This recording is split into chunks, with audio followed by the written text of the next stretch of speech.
Buenas tardes.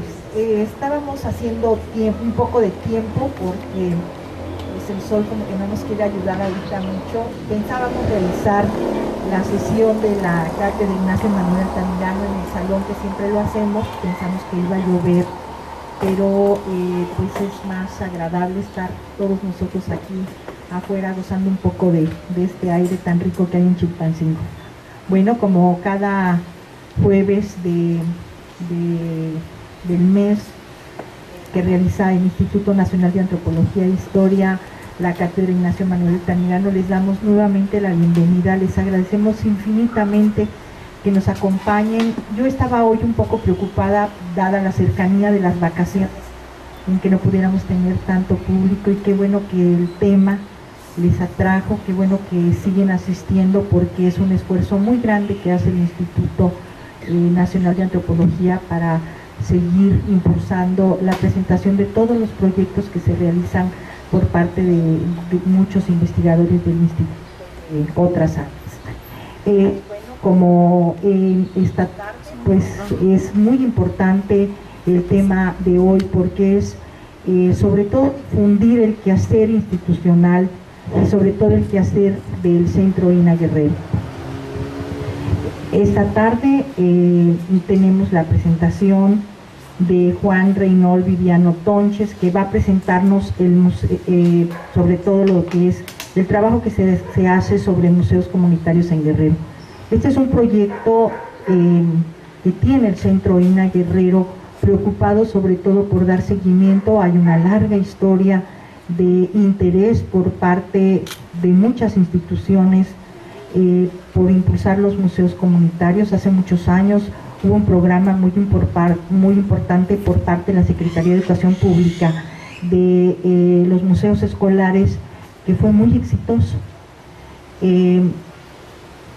Se dejó de hacer este programa, y nosotros ahora que vemos que tanto se habla de toda esta cuestión del tejido social, de volver a ser comunidad, nosotros creemos que los museos comunitarios pueden volver a ser comunidad.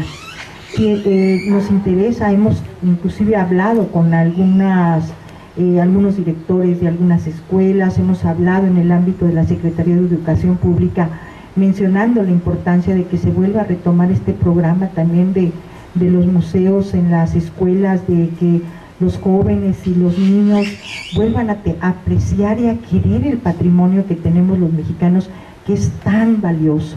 Entonces nosotros, con ese interés, fue que dentro del programa anual de trabajo creamos este proyecto que se realiza a lo largo de varios meses, sobre todo pues para atender a las comunidades que se acercan al instituto, y la otra es también relacionada con la protección del patrimonio.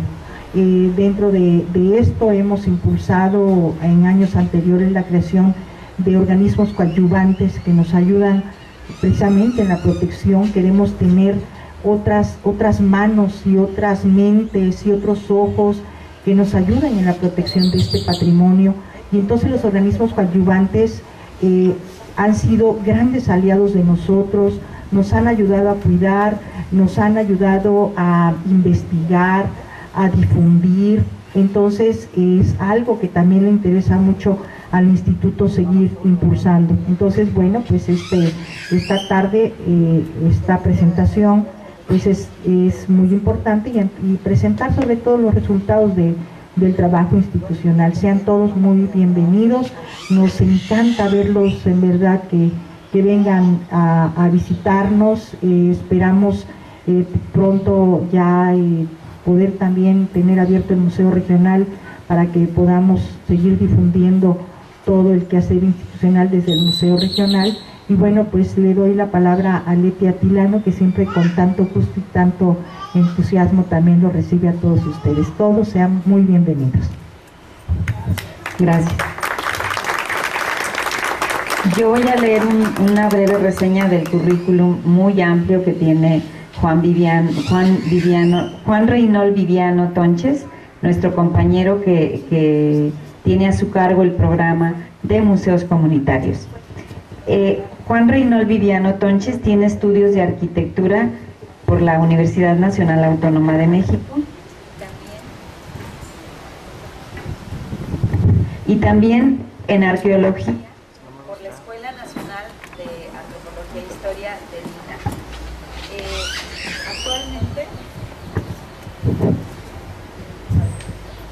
Actualmente, como lo mencionó la delegada Blanca Jiménez, él se desempeña como encargado del programa de apoyo a museos comunitarios del Centro INA Guerrero, dentro del cual ha desarrollado proyectos arquitectónicos, guión museológico, identidad gráfica, manejo de redes sociales, entre otros, en comunidades como Huamuxtitlán, El Pericón, Xochipala, Xochistlahuaca, Buenavista de Cuéllar, Acatlán y Tepoztlán, así como ha participado en el desarrollo de una propuesta arquitectónica para las casas de cultura del Estado y un proyecto de vivienda tipo para la reubicación del asentamiento urbano de Piedra Labrada.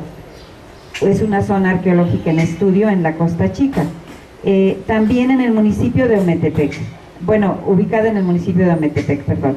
Estas propuestas se han presentado en foros académicos y ante diversas instancias de la administración local y federal para su posible implementación en todas las regiones del Estado.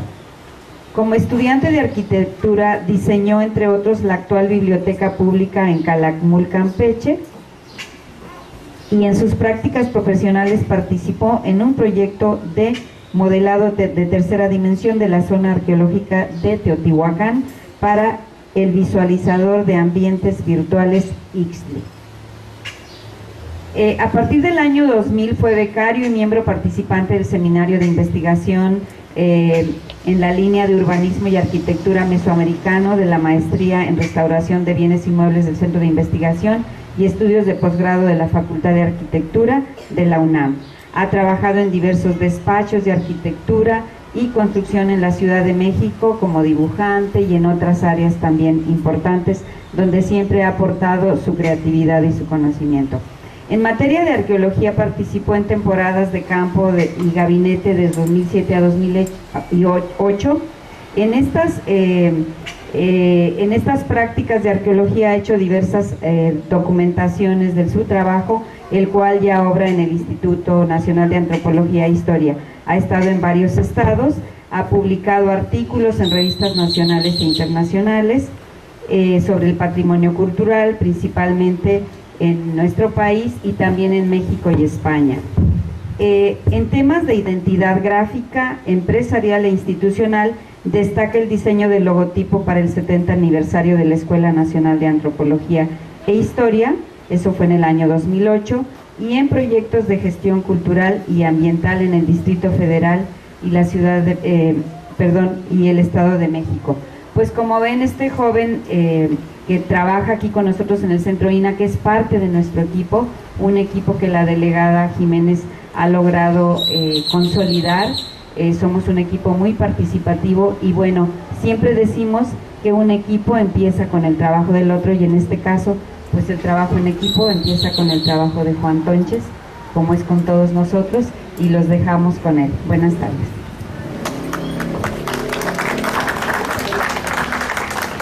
Bueno, como es costumbre, siempre está la presentación de la pieza del mes. En este caso, bueno, también Juan Tonches nos va a presentar. ¿Quién lo va a presentar? Ah, ¿tú lo vas a presentar? Ah, es que no me enteraron, perdón, no estaba, no sabía cómo estaba ahora organizado el programa. Entonces tú vas a presentar ahora la pieza del mes. Claro, pues si tú hiciste la excavación, qué bueno, porque así sirve que les cuentas vas a contar también lo que hubo del hallazgo de antropología física, ¿no? Ah, no, pues sí, el entierro y todo, no, pues va a estar maravilloso. Qué bueno que ya se vio un poco más. Entonces, bueno, pues Jorge Cervantes nos va a presentar la pieza del mes, que créanme que va a ser interesantísima. Y, perdón. Gracias, buenas tardes. Bien, buenas tardes. Como ya adelantaron, voy a presentarles la pieza del mes. Está atrás de ustedes, y esta pieza se obtuvo a partir de los trabajos de empleo temporal que estuvieron a cargo de la arquitecta Sheila Magallanes, que por aquí nos acompaña, y del arquitecto Juan. Y se obtuvo a partir de esta excavación. Ustedes pueden observar la iglesia, esta es la iglesia de Tepoztlán, de San Agustín, que se encuentra en el poblado de Tepoztlán, en el municipio de Ahuehuetzingo. Los trabajos que iniciaron fue, ahorita vamos a ir viendo un poco, pero los trabajos fueron en remodelación, bueno, no en consolidación, porque ahí existían varias fracturas, y sobre todo en la parte sur, perdón, en la parte norte de la iglesia, no se alcanza a ver, esta parte de aquí, sí, había un pequeño asentamiento, e incluso había problemas de humedad al interior del templo. Por lo tanto, los arquitectos deciden hacer una cala en este lugar, por favor, y observan que no solo es el problema de la filtración que existía al interior, sino también localizan un acceso tapiado en este momento, que es lo que también ocasionaba parte de la filtración de la humedad al interior del templo, por favor. Con esto se encontraron 2 entierros, ustedes pueden observar, aquí, obviamente aquí ya no están, es 1 y 2, aquí es donde se encontraban. Aquí estaba un niño, ¿sí? Por favor. Ese es en muy mal estado de conservación, se trata de un infante aproximadamente de 12 a 18 meses de edad, ¿sí? Pueden observar, ya solamente hay fragmentos del cráneo. Bueno, aquí están sus brazos, los brazos los tiene cruzados hacia el pecho, y totalmente sus miembros inferiores extendidos, ¿no? Está en lo que nosotros conocemos como decúbito dorsal extendido. La que sigue, por favor. El segundo entierro está un poco más completo, pero también observen, sí, está muy húmedo, es por todo el problema que les comentaba, que hay mucha humedad, y se trata de una mujer, sí, en este caso de una adolescente, que calculando la edad por medio de sífilis, perdón, de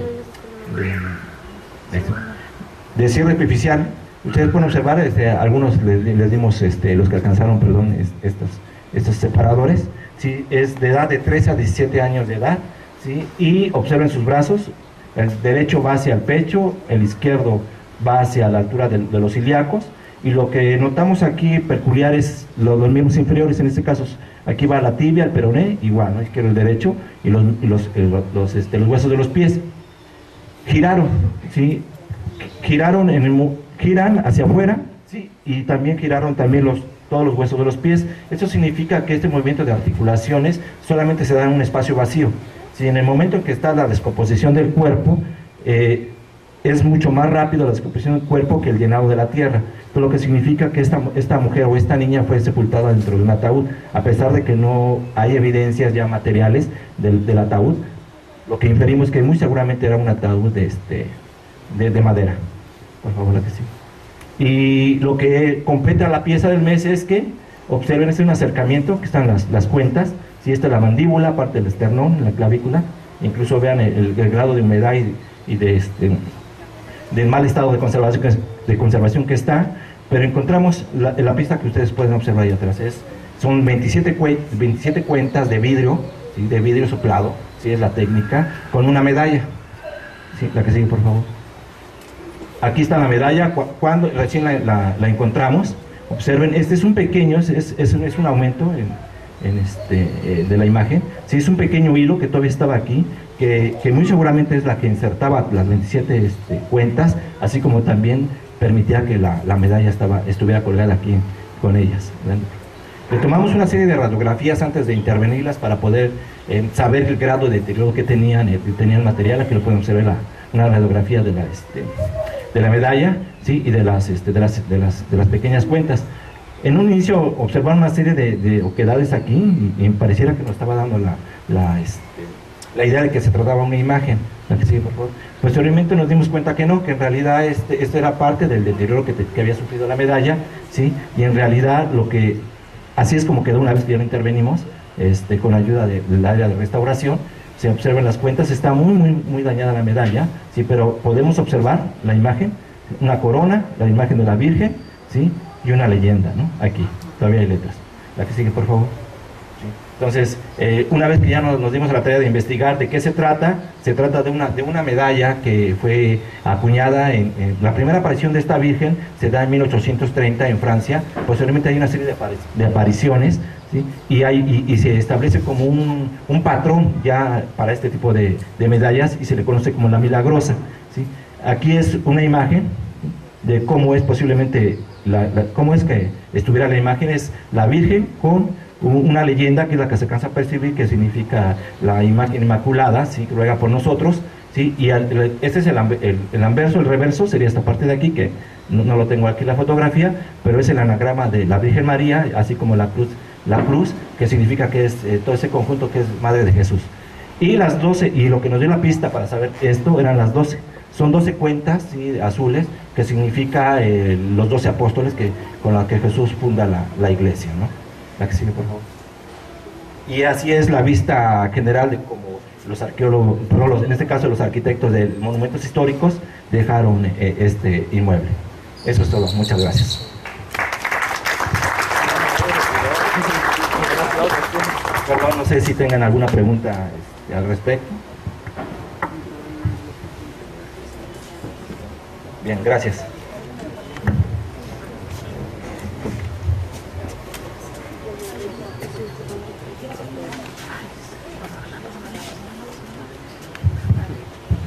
Bueno, iniciamos con la conferencia a cargo de Juan Reynold Viviano Tonches. Sí, bueno, gracias Betty, gracias licenciada Blanca, Jorge, por supuesto, Sheila. Yo querría, antes de empezar el tema de los museos, redondear un poco el tema del trabajo que se hizo en Tepoztlán, porque a mí me parece importantísimo. El hallazgo, como pasa siempre, es a lo mejor lo más vistoso, pero todo lo que está detrás es a lo mejor lo que a nosotros como institución y como profesionistas nos mueve a seguir trabajando, ¿no? Yo querría enfatizar nada más que este proyecto de Tepoztlán se desarrolló dentro del programa de empleo temporal del 2013 en el área de monumentos. A lo mejor tradicionalmente en otras ocasiones, en otros espacios había a lo mejor una separación o no había un trabajo conjunto como hubiéramos podido desearlo en algún momento, o es algo que también yo he visto en otros centros SINA, y que aquí no pasó. Al contrario, quisimos darle la vuelta a esa situación. Nos acercamos el área de museos comunitarios, por decirlo así, que a lo mejor podríamos pensar que estaba desligada de todas las demás áreas, con monumentos y con el área de antropología en este proyecto. En este proyecto no solo se trató de atacar la problemática material del inmueble, sino atacar todo lo que tiene que ver con la restauración, sí, decíamos, con la parte de la vinculación con la sociedad. Yo quiero contarles una anécdota muy interesante. Cuando salieron los entierros, cuando aparecieron los entierros, la gente se acercaba, por supuesto, con curiosidad a saber qué es lo que se había encontrado. Ellos no sabían que era un panteón o que ahí se enterraban las personas en ese tiempo. Nos habla justamente el antropólogo que en el siglo XIX fue cuando se estaban utilizando estos atrios como áreas de enterramientos, y la gente no lo hace más ahora, y pierden esa memoria, no lo recuerdan. Cuando aparecen los entierros, empieza la gente a hacerse preguntas. ¿Qué es lo que a lo mejor resulta interesante en este punto, y que tiene que ver con el patrimonio y con lo que significa el trabajo que el instituto hace en las comunidades, ¿no? No solo el asunto de que, bueno, está la medalla y es de esta época y es de esta vocación, no, es todo lo que empezó a despertar en la comunidad, y respecto a lo que ellos se preguntaban sobre sí mismos, sobre su pasado y sobre su memoria, sobre su historia y sobre lo que ellos sabían de sí mismos. El trabajo del instituto, y ahí es donde lo voy a ligar con lo que vamos a hablar nosotros de museos, a lo mejor va por ahí, creo yo, o por lo menos es mi punto de vista, ¿no? Tiene que incidir de ese modo tan profundo, tan particular en las comunidades, porque si no, el dato duro, el dato científico a lo mejor no sirve a los profesionistas de la antropología o de la arquitectura, pero a la gente lo que realmente les significa es lo que ellos pueden saber de sí mismos con nuestro trabajo. Y eso es lo que creo que museos comunitarios tienen que hacer. Entonces, empezamos. Quiero hacerle una pregunta, sí, claro. Pasó rápido. ¿Es predominantemente indígena el pueblo? ¿Era mestiza? ¿Era la chica del entierro? Bueno, respecto al entierro, Jorge le podrá contar mejor que yo. El análisis que logramos hacer de la cuestión dental, sí es mestiza. Sí, no es indígena ya la cuestión. Sí, hicimos un análisis dental y es mestiza. Sí.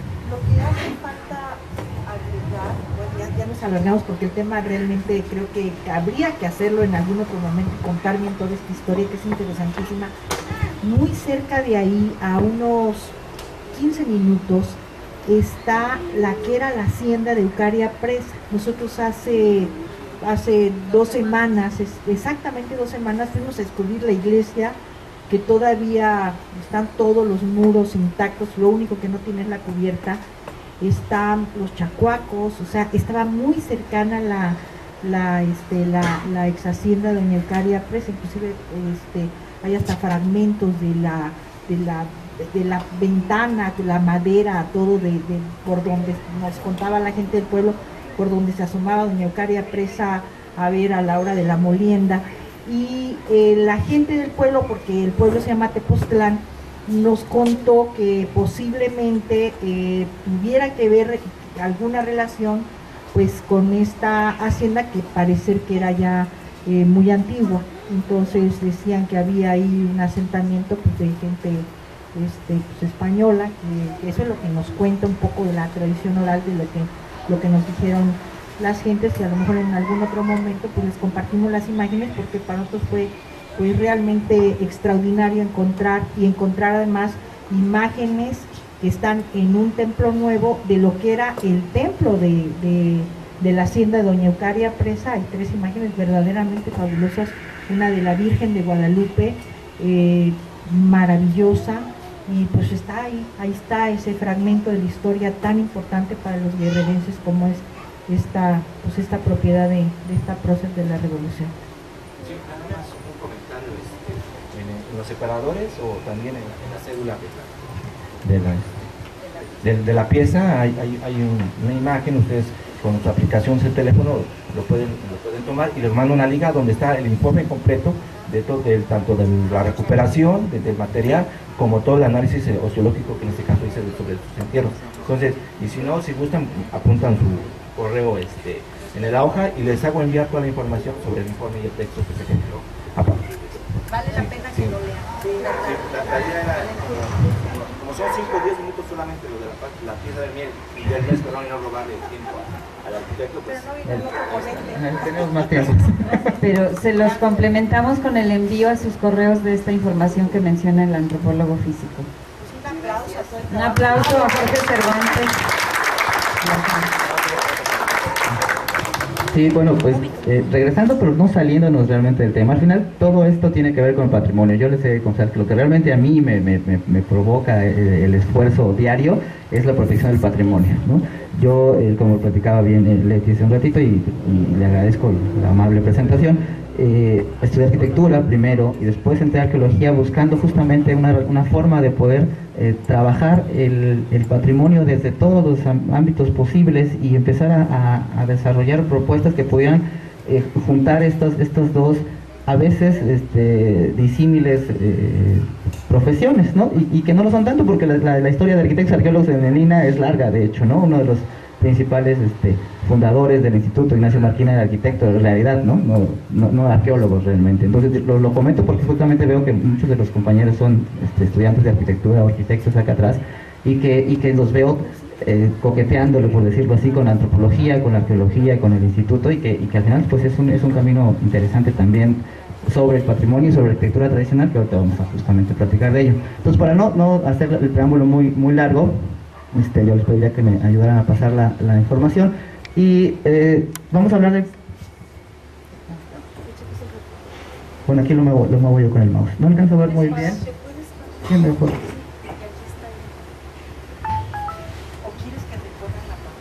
No, aquí lo alcanzo a ver. Gracias. El tema de hoy es museos comunitarios, como ustedes lo saben bien, pero vamos a contextualizar un poco de qué se trata el asunto de los museos en México. Vamos a empezar desde el principio, y algunos datos que encontré por ahí en la página de Conaculta que nos hacen darnos cuenta de cómo andamos en ese tema en México y en el Estado.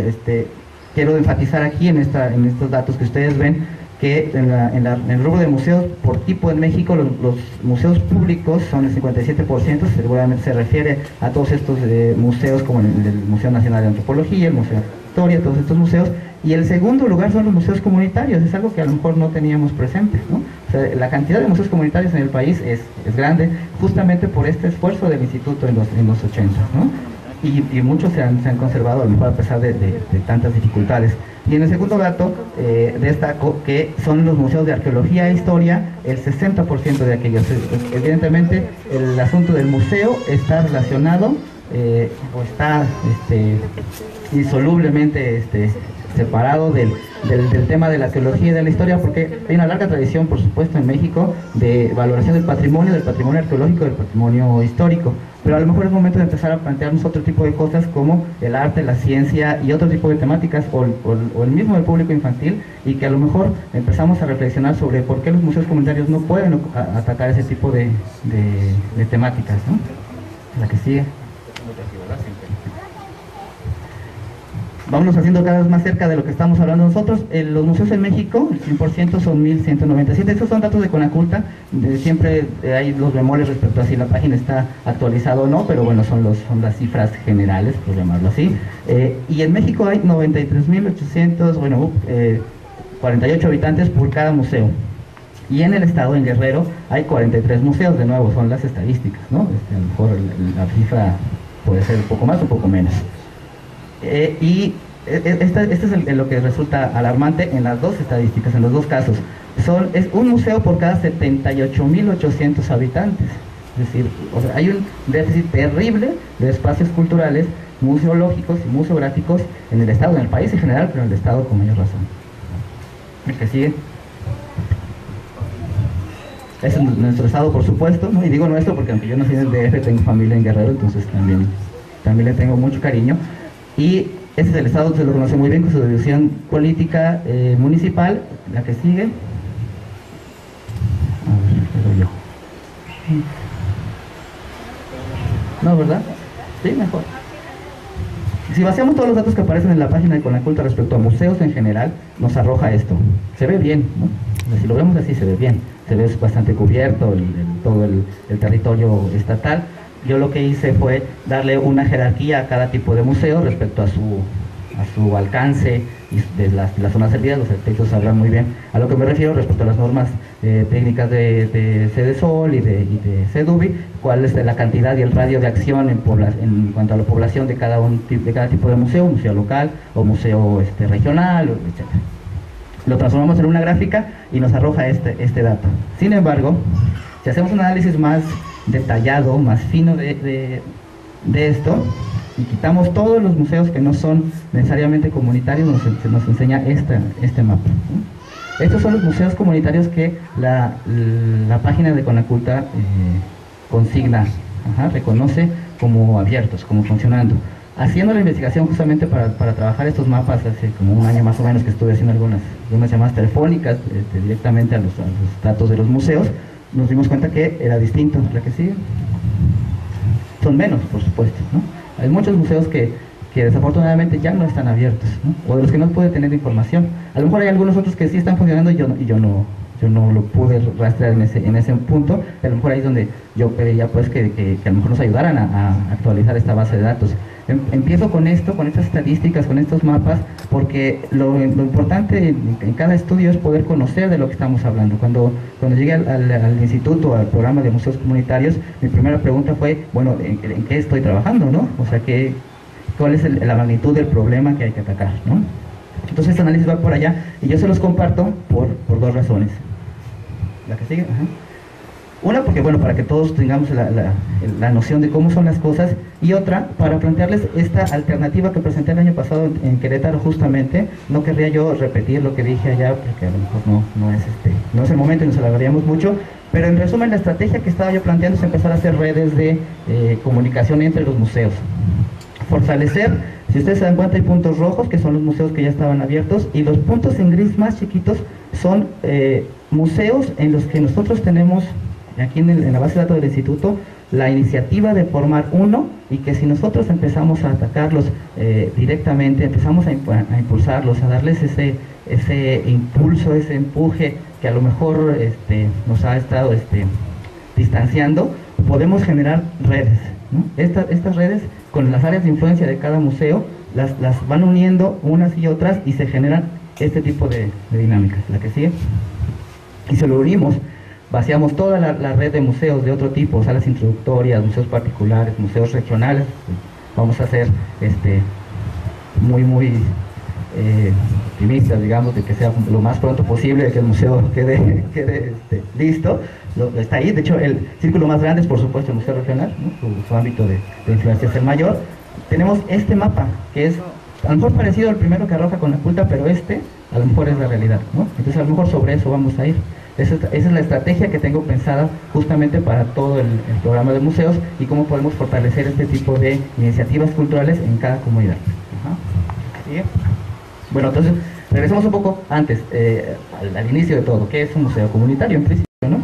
Yo siempre comento con la gente, las personas que se acercan al instituto preguntando o interesadas de cómo pueden hacer su museo comunitario, tienen siempre dos ideas muy fijas, ¿no? Y que a lo mejor a mí me interesa mucho que podamos cambiar ese paradigma.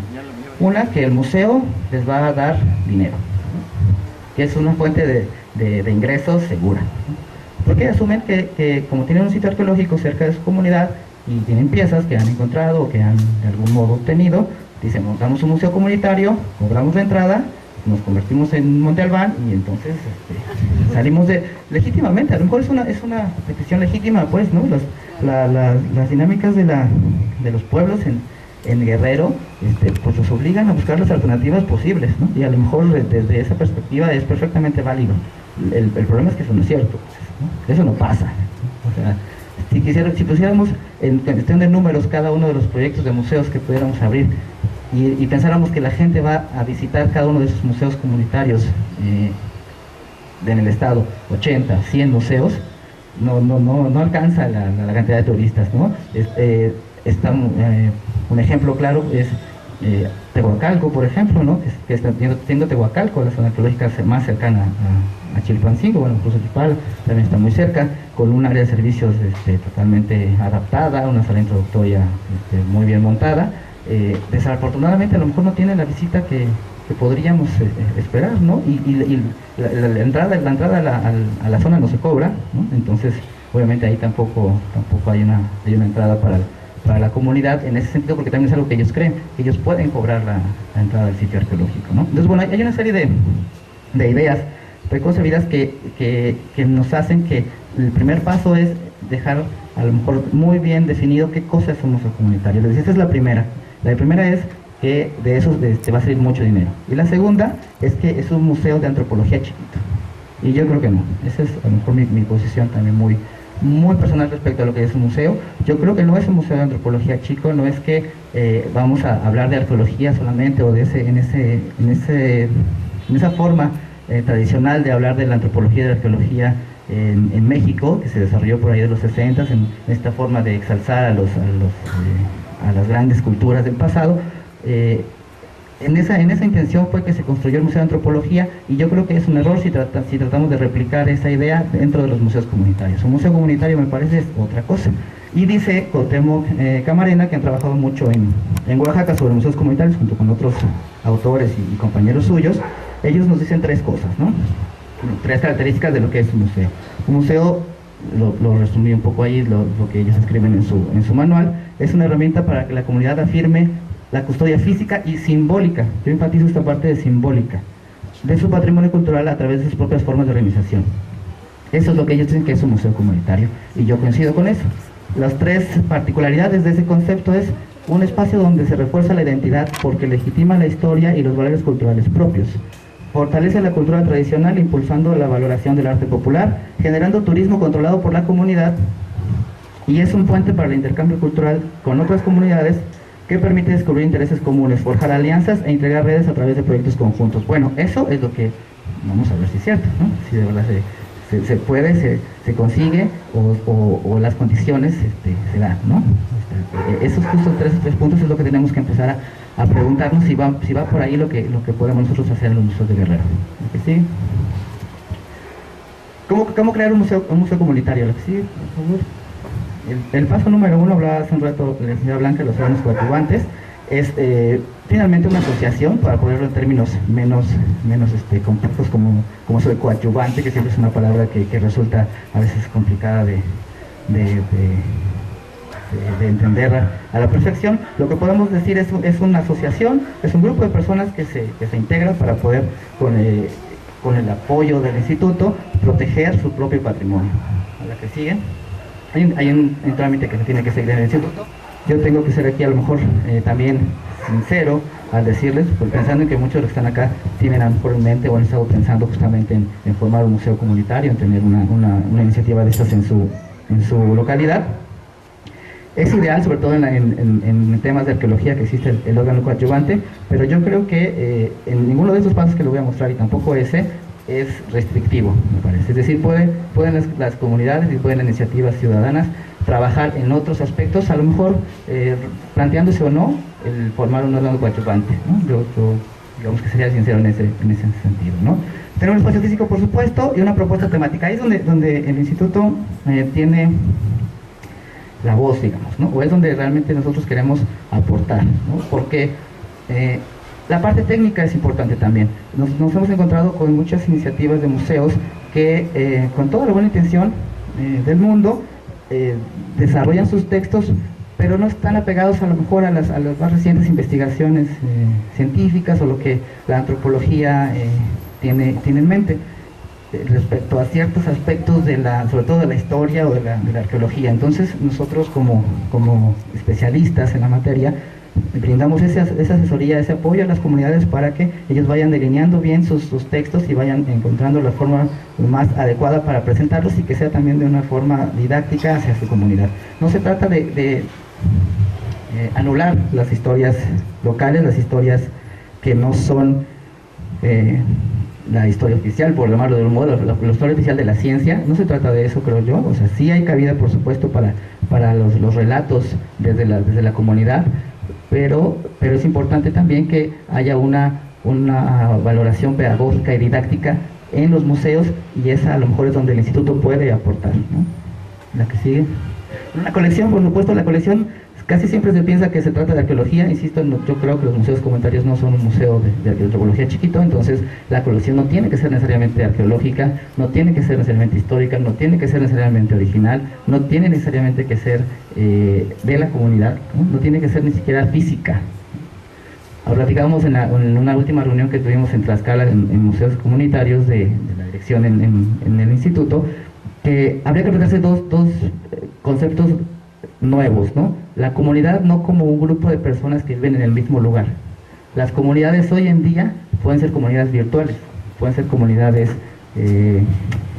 disímiles en tiempo y en espacio. Es decir, las personas que tenemos algo en común, aunque estemos viviendo en varias partes del estado, del país, somos una comunidad. Y si los museos comunitarios son los museos de las comunidades, esas comunidades virtuales pueden tener un museo sin objetos, a lo mejor, ¿no?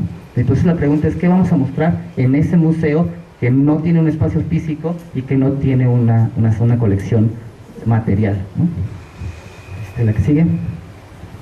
El guión, exacto, bueno, viene de esto mismo. Cuando pensamos en el museo siempre pensamos en la misma forma de ver los museos tradicionalmente. Hemos visto un objeto, una explicación del objeto, una cédula y un recorrido que va dándonos una serie de indicaciones o de información que nos hace que al final del día o al final del tiempo que pasamos en el museo nos llevemos un aprendizaje. Eso es perfectamente válido todavía, ¿no? No estoy diciendo que eso no se tenga que hacer, pues, pero insisto, bueno, vamos a empezar a lo mejor a plantearnos otras cosas, otras opciones. ¿Por qué? Porque al final de todo, si seguimos con el paradigma del museo comunitario tradicional, eso nos implica recursos. ¿Y quién tiene esos recursos? No siempre se tienen esos recursos, pero no debe ser, creo yo, un impedimento para formar un espacio o una experiencia museográfica. Hay otra cosa que también podemos cambiar, otro paradigma que podemos cambiar, que es el museo no está dentro de un edificio, no es necesariamente dentro de un edificio. Un museo o un espacio museográfico, una experiencia museográfica puede ser en la calle, puede ser ahorita, ¿no? De hecho, un poco lo que platicábamos justamente con Jorge, al tratar de darles un separador para que se lo llevaran a su casa con respecto a la pieza del mes, es hacer esa liga con el espacio de la convivencia, el recuerdo, la memoria, el objeto y las personas. No necesitábamos tener todo el desarrollo que hemos visto en todos los museos grandes o grandilocuentes del mundo, pero esto ya es una experiencia museográfica, esto ya es una experiencia de de diseño, es una experiencia de vida, es una experiencia patrimonial. La que sigue. Si se dan cuenta, esta es una lista de cosas que pareciera muy básica, ¿no? Pero lo que estoy tratando de hacer es darle un poco la vuelta, ¿no? Porque quiero invitar sobre todo a los chicos que están acá y que están muy cercanos al asunto de las redes sociales, al asunto de los temas de comunicación más contemporáneos, que empiecen a hacerse estas preguntas y cómo un espacio destinado a perpetuar la memoria puede ser a lo mejor Facebook, por ejemplo, ¿no? Y eso lo vamos a ver ahorita. El que sigue. Organización, ese sí para que vean no hay de otra. Ahí sí, con piezas o sin piezas necesita haber una organización, porque necesita haber una intención, unas ganas de hacer las cosas y un grupo de personas que tenga la voluntad de realizarlo, ¿no? Todo lo demás, y ahí no es comercial de vista, ¿verdad? Pero para todo lo demás está el INA, digamos, ¿no? El programa de apoyo a museos comunitarios, decíamos, por supuesto, no tiene un recurso asignado necesario, un recurso asignado para apoyar estas iniciativas. Recurso económico me refiero, es algo que también la gente muchas veces nos pregunta, ¿no? Que si hay algún tipo de presupuesto asignado, pues la manera correcta para acceder a él, eso no hay, ¿no? El programa es un programa técnico, de asesoría, de consultoría, y las posibilidades de obtener recursos pues son en otras instancias, en otros tipos de programas. Hay programas como el PACMI, que está justamente ahorita abierto, está el PAISE, están programas de CDI, dependiendo de las características de cada comunidad. Hay opciones y ahí también nosotros podemos ayudarlos a buscarlo. La anterior, por favor, todavía. Y a todo lo que está acá, perdón. Investigación documental, museografía, restauración, todos esos datos, todos esos conceptos, todas estas acciones es donde nosotros podemos y con todo gusto estamos para apoyarlos, ayudarlos, y bueno, solo es cosa de acercarse al instituto y al programa con nosotros. Y bueno, con esto termina el comercial, digamos, el largo comercial, el infomercial que hicimos del programa de museos comunitarios, y vamos a pasar entonces a lo que se ha hecho desde este programa. Por lo menos en lo que yo he podido estar acá, ¿no? A lo mejor los proyectos anteriores hay muchos muy exitosos y muy interesantes, ¿no? Yo conozco digamos que en los archivos el de Ayutla, ¿no? Está increíble, muy bonito también, y que vale la pena que lo conozcan. Pero yo quiero hablar un poco más de lo que estamos haciendo ahorita y de lo que ha pasado en las épocas recientes, porque hay unos puntos en los que quiero que ustedes noten que podemos empezar a hacer cosas diferentes, ¿no? La que sigue, por favor. En esta parte me voy a ir un poquito rápido. Bueno, el programa tiene asesorías junto con los compañeros del Centro INA en las comisiones que se hacen a diferentes puntos del estado. Se atienden las inquietudes de la comunidad y de los comités que se forman o que se quieren formar para hacer un museo comunitario. Les cuento rápido que arriba es una compañera de Cosoyapa, que vino a platicar con nosotros respecto a la intención de hacer un museo comunitario en Cosoyapa, que es un poblado que está a 2 cuadras de Xochitlahuaca. Es prácticamente el mismo poblado. Xochitlahuaca tiene un museo comunitario. Los chicos del comité son los que están en la fotografía de inferior derecha. Están divididos por una... Sí, no, estoy bien acá. Sí, están separados por una calle las dos poblaciones, y cuando la compañera vino nos dijo, oye, ¿puedo tener otro museo aparte del de Xochitlahuaca, aunque estén a 2 cuadras? ¿No? Yo sí, ¿por qué no? Porque son comunidades distintas, entonces hay que atender y entender las dinámicas de cada población y ser muy flexibles en ese sentido. También hay otra idea. Yo de repente les voy a lanzar ideas preconcebidas que podemos empezar a cambiar. También las comunidades piensan que como es un museo, es injerencia del instituto, y entonces hay una serie de permisos y restricciones que hay que cumplir. Eso tampoco es cierto, ¿no?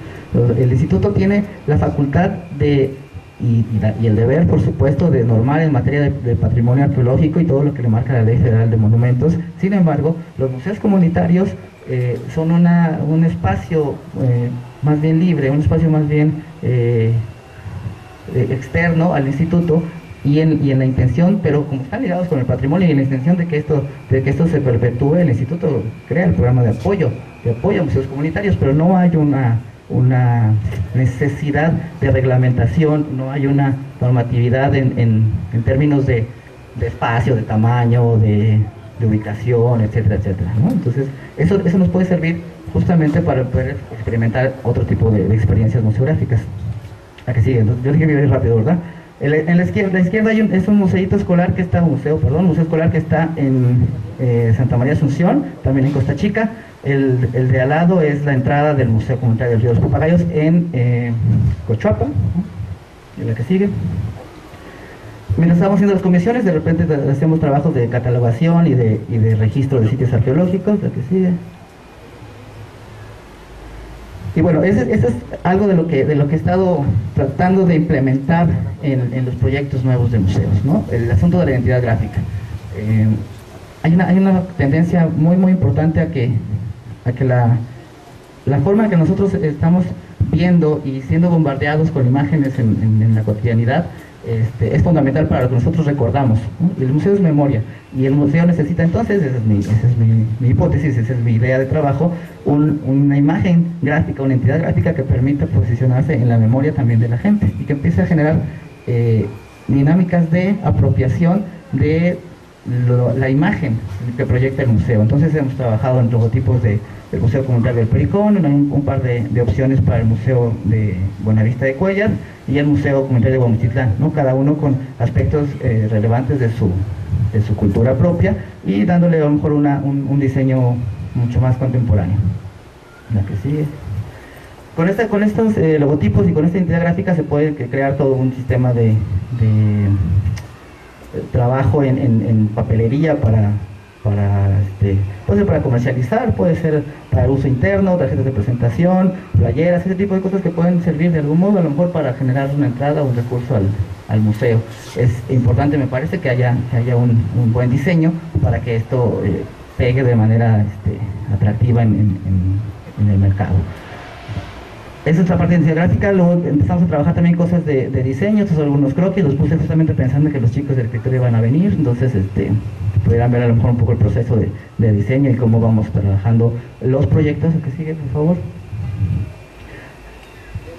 Ya sea para hacer remodelaciones o acomodos museográficos nuevos, propuestas nuevas de acomodo. Esta es la propuesta que hicimos para Buenavista de Cuéllar, un espacio muy chiquito, como 4 por 4 metros, en la que no teníamos ningún tipo de mobiliario, no teníamos ningún tipo de material para el montaje, no teníamos recursos, no teníamos ni el tiempo siquiera, pero estaba la necesidad, y a mí me pareció que era importante atenderla, y el diseño conceptual del espacio se ve reflejado en este plano, en el que se dividen diferentes áreas de un espacio muy pequeñito, pero que podemos identificarlas y podemos aportar también, de nuevo, diseño, podemos aportar orden, podemos aportar dinámicas pedagógicas dentro de un espacio a lo mejor de 4x4. Ajá, a ver si que sigue, por favor. Hasta proyectos mucho más amplios. Ese es el plano del Museo de Guamuchitlán, con todas las especificaciones técnicas de la museografía, con un trabajo de diseño largo y con un apoyo institucional y un apoyo de recursos mucho mayor que el anterior, ¿no? La que sigue. Proyectos a lo mejor también más modestos, por decirlo así, pero que también nosotros hemos estado desarrollando en el programa para hacer. En este caso es el proyecto de remodelación de la casa del Pericón, del Museo del Pericón, que está en Costa Chica. La que sigue. Y quiero platicarles un poco de este proyecto, justamente porque quiero regresar al punto de la participación interdisciplinaria en el instituto y en el centro en particular. Y en este proyecto tuvimos la oportunidad de trabajar el arquitecto Rafael Cantorán y yo. La casa que está destinada al museo, que muy amablemente don Hipólito Mora, bastante obstinado promotor de este museo, decidió, viendo que no había ningún tipo de apoyo gubernamental, institucional en su comunidad, dijo, bueno, pues entonces use mi casa, ¿no? Pero yo no tengo dinero para arreglarla. Entonces, ¿qué podemos hacer? El instituto, ¿no? El centro INA, designó un programa de empleo temporal para el inmueble, y a partir de eso es que se pudo atacar, ¿no? El trabajo siguió, y yo quiero de nuevo aquí también enfatizar esta parte de la arquitectura tradicional. Les decía, desafortunadamente mucha gente, cuando ve este tipo de viviendas, lo primero que piensa es, pues hay que tirarla, ¿no? Se está cayendo, hay que tirarla, no sirve, construyamos una nueva. Yo creo y creemos, ¿no? Eso coincidimos muy de cerca, la idea de la licenciada Blanca y yo, que esto no tiene que ser así, ¿no? Que realmente lo que hay que hacer es conservar este tipo de inmuebles, revalorarlos, regresarlos a su estado original en el sentido del uso que se le puede dar, ¿no? Y reafirmar de nuevo la identidad de las comunidades. Nosotros nos damos cuenta que cada vez que una casa antigua, un edificio histórico en la ciudad de Chilpancingo, por ejemplo, ¿no? Pues pasa en todas las ciudades, se cae, se destruye, se cambia, se pierde algo de nosotros, ¿no? El problema es que no nos damos cuenta porque es como una enfermedad, ¿no? Cuando yo estornudo una vez, no pasa nada. Si estornudo 2 veces, a lo mejor fue el frío. Si estornudo 3 veces, bueno, no sé, tal vez me pegó el aire acondicionado del autobús. Pero si ya no dejo de estornudar durante 1 hora, a lo mejor estoy enfermo, ¿no? A lo mejor estaba enfermo desde el principio, lo que pasa es que no me atendí. Lo mismo pasa con los inmuebles históricos y con la protección del patrimonio arquitectónico de las ciudades. Cada que se cae una no nos damos cuenta, pero cuando sean 100, nuestras ciudades y nuestros espacios no serán los mismos y nosotros no lo vamos a hacer tampoco, porque entonces habremos perdido nuestra historia, nuestra tradición, nuestros referentes materiales. Les decía, cuando la gente en Tepoztlán vio los entierros y vio las medallitas, lo primero que hizo fue ir a preguntar a su casa si ellos sabían quién estaba enterrado ahí. Los niños que siempre son los más curiosos en este tipo de cosas, regresaron a su casa y le preguntaron a su abuelito: oye, ¿tú conociste a esta persona? Asumieron que el abuelito, como era viejo, lo había de conocer, ¿no? Y el abuelito le dijo: no sé quiénes son, ni idea, no siquiera sabía que entraban ahí la gente.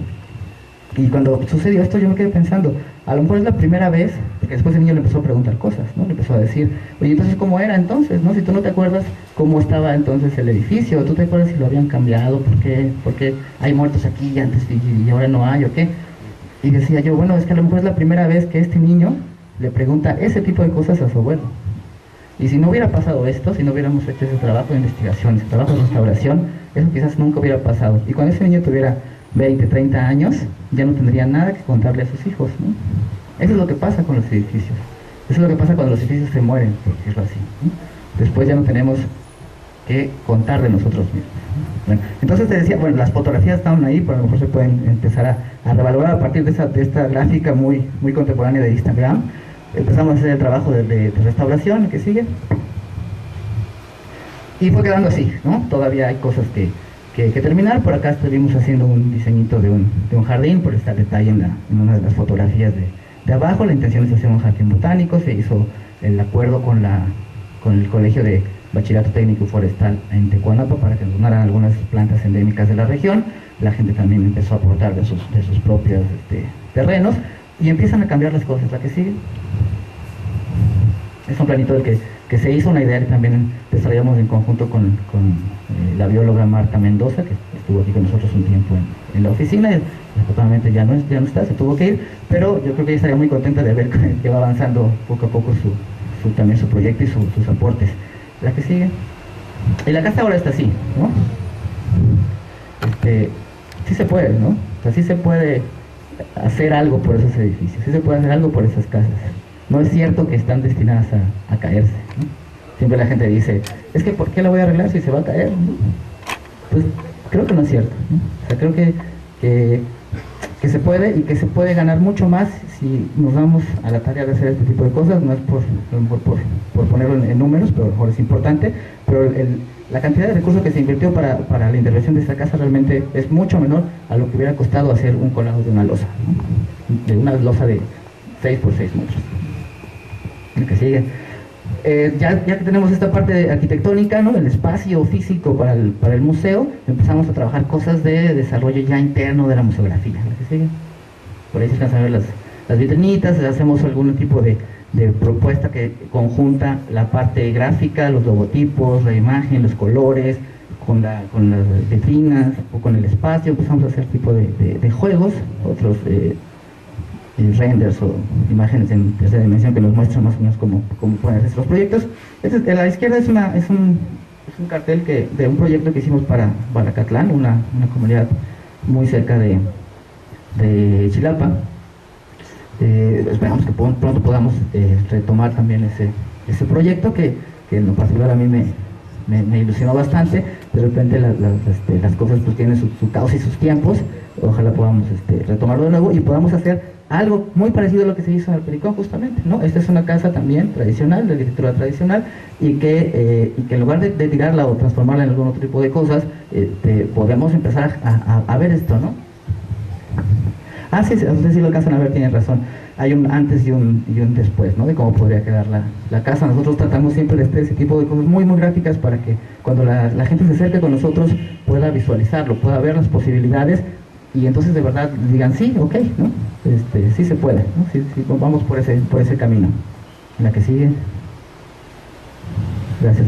No siempre se puede, ¿no? No siempre se puede hacer cosas de arquitectura tradicional. Finalmente también la arquitectura contemporánea se impone, ¿no? Y va a verse más allá de lo que nosotros podemos recomendar, pero aún así finalmente son espacios que son importantes y que hay que aprovechar. Ese es el caso del inmueble del Museo Comunitario de Huamostitlán, el más reciente proyecto que desarrollamos aquí en Centro INA en el tema de museos comunitarios. En la lámina de la derecha ustedes alcanzan a ver imágenes en tercera dimensión con los datos técnicos de la museografía, de los pisos, materiales, espacios, descripciones de las salas, etcétera, etcétera. Ajá. Y bueno, platicábamos hace un ratito del asunto de las redes, ¿no? Y de los museos en una nueva forma de observarlo. Para este museo, por supuesto, no es una idea nueva en términos de museos, ¿no? Prácticamente todos los museos del mundo tienen un perfil en Facebook, pero los que no lo tenían eran los museos comunitarios. Y nosotros decidimos empezar no solo a abrir una página en Facebook, siendo congruentes con los nuevos tiempos, siendo congruentes con las nuevas formas en las que la gente se comunica, sino generar en este espacio una plataforma paralela al museo físico, ¿no? Y de nuevo empezar a buscar y empezar a ver qué va pasando y qué vamos generando en términos de identidad comunitaria con ese tipo de plataformas. Esta es una imagen de la gente que estuvo haciendo sus donaciones para el museo y que mostrárselas como un homenaje a ellos. Y me platicaba Leti hace ratito que estaban aquí algunos asistentes a la cátedra interesados en lo de la corona de los 12 pares. Yo, más que platicarles realmente de lo que es la danza de los 12 pares, lo que quiero contarles de la experiencia de la puesta de la pieza del mes de la corona de los 12 pares y qué pasó con ella. Esta corona la donó una señora de Huamostitlán, que la conservó desde que su familia bailaba la danza, la donó al museo. El ingeniero Abraham Romero, que está allá, ha estado haciendo muchas gestiones para que estas cosas vayan sucediendo y la gente se anime a hacer aportes al museo. La donó, y cuando la trajimos para hacerle trabajos de restauración, pues nos pareció interesante que poderla mostrar en la pieza del mes, ¿no? Y entonces cuando la gente en Huamostitlán se enteró que la pieza de su comunidad estaba siendo expuesta en el INA, en Chilpancingo, en la capital, dijo, esto es importante, ¿no? O sea, algo que quizás jamás lo hubieran podido visualizar de esa forma, ¿no? Cuando la pieza regresó, cuando la corona regresó al museo una vez que se inauguró, todo el mundo quería verla, ¿no? Porque ya había estado aquí. Son esas cosas que van sucediendo y que nosotros tratamos de hacer siempre. No es solo mostrarla, no es solo ponerla para adornar la charla, no es eso. Es generar este tipo de cosas que a lo mejor no percibimos porque no quedan escritas en ningún lado, pero que nosotros tratamos de ser, me refiero al programa de museos, tratamos de ser intuitivos y darnos cuenta que a lo mejor esas pequeñas acciones son más importantes que a lo mejor otro tipo de eventos, me refiero respecto a los museos, ¿no? Otro tipo de cosas que podríamos pensar que pueden ser más importantes, como a lo mejor un equipo de cómputo muy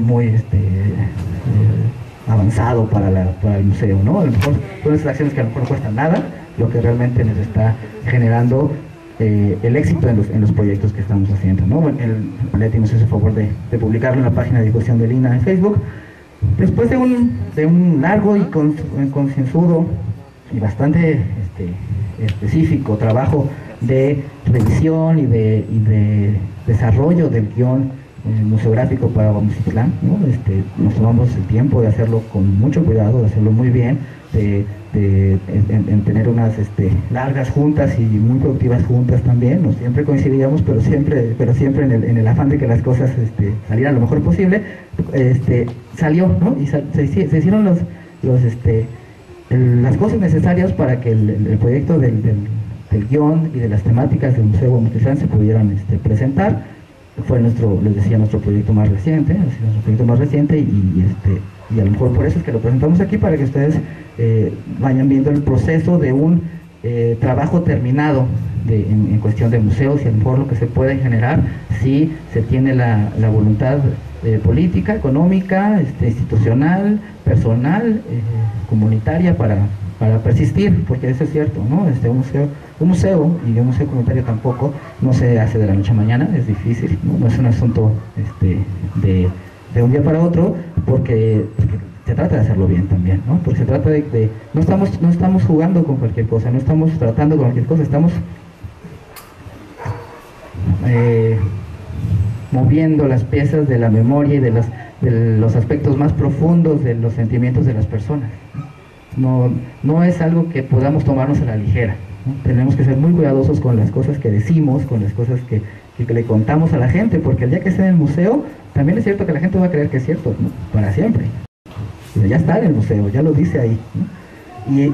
Y si no somos cuidadosos, podemos falsear, por decirlo de algún modo, ¿no? Trastocar fibras muy sensibles de ciertas comunidades, ¿no? Entonces es importante tomarse el tiempo para hacer ese tipo de cosas, ¿no? Entonces, bueno, unas fotografías del montaje, hicieron los compañeros del Centro INA unas reproducciones, en particular el antropólogo justamente aquí, Jorge Cervantes, se encargó de hacer todo el trabajo del montaje in situ del museo, los cuchillos, las piezas. Cuando decimos que todos, cuando decimos que todos entramos al trabajo, es porque todos entramos al trabajo, ¿verdad?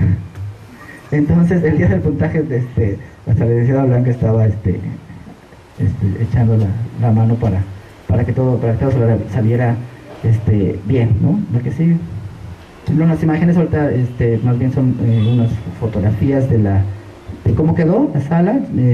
No quiero mostrarles demasiadas, porque justamente la invitación que queda es para que conozcan el museo, o por lo menos se metan a las redes y lo revisen por interés del principio, y eso los haga ir a Guamustitlán a visitarlo. Esta es la sala de arqueología, la anterior es la sala de paleontología. Tenemos 4 salas. La primera, les decía, de paleontología.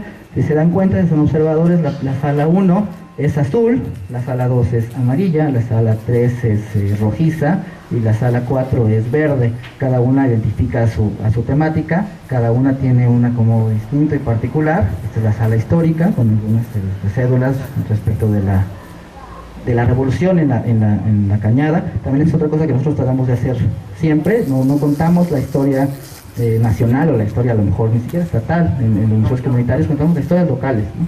Lo que es importante para ellos. Hay, por ejemplo, vamos a citar una anécdota, que cuando me la contaron yo pensé que me la estaban inventando, respecto a una hija de Porfirio Díaz, ¿no? Yo dije, bueno, hijas de Porfirio Díaz, y Porfirio Díaz ha estado en todos lados. Yo no le había alcanzado la vida para recorrer todos los pueblos que dicen que tienen un familiar de Porfirio Díaz.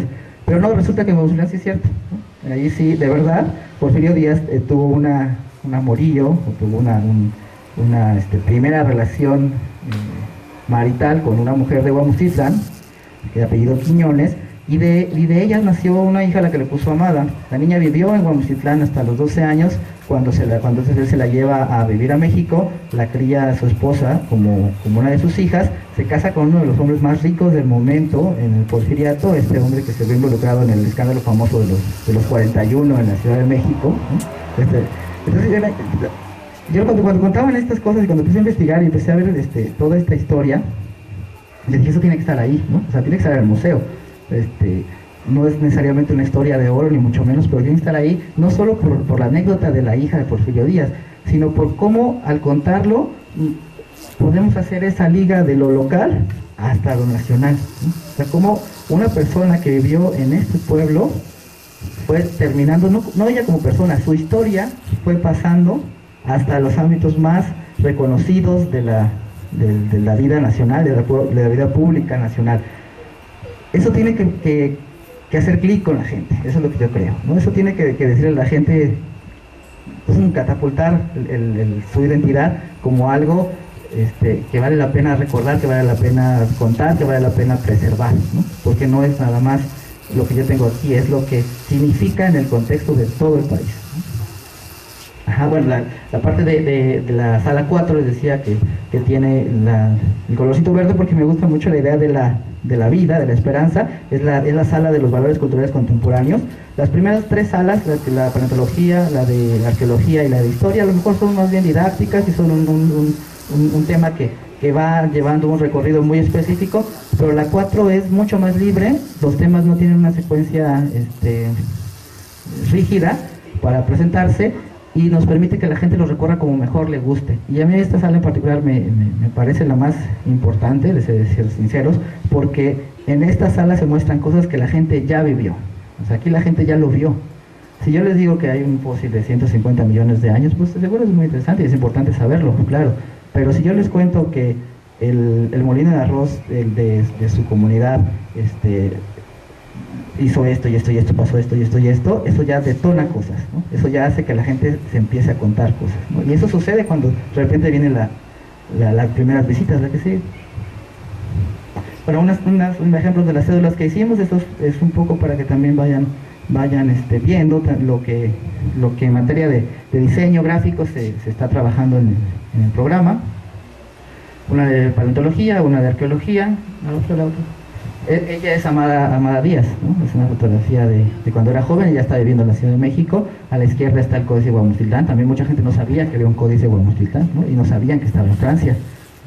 Y cuando lo veían estaban muy sorprendidos, pues, ¿no? O sea, porque son cosas que a lo mejor a veces creemos que la gente conoce, pero no, y que es importante que podamos presentárselas también en su museo.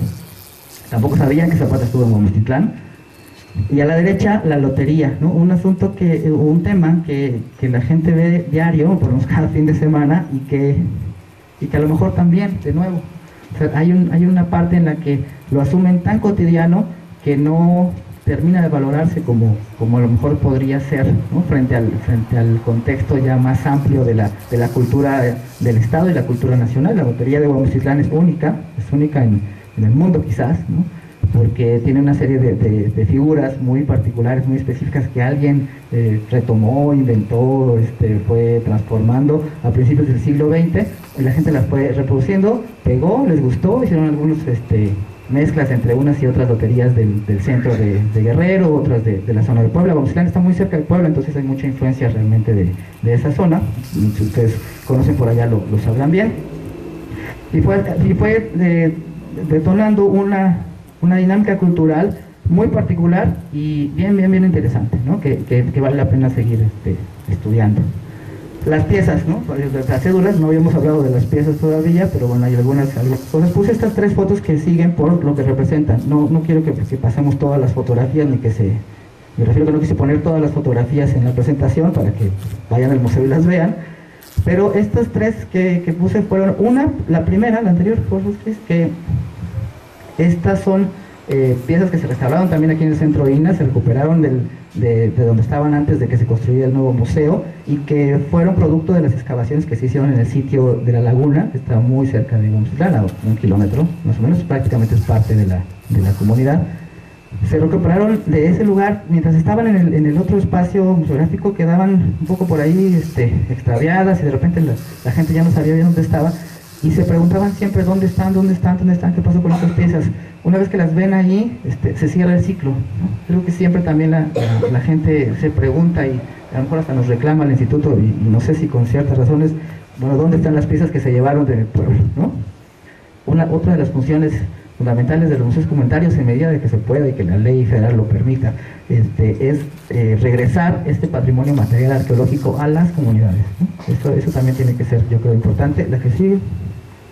Aquí quería mostrar nada más un poco la idea de los objetos ligados con este pequeño número que nos remite a la información física de la pieza y virtual en la página de Facebook de cada una de estos objetos. ¿Para qué? Para poder llegar a otro tipo de públicos mucho más lejanos.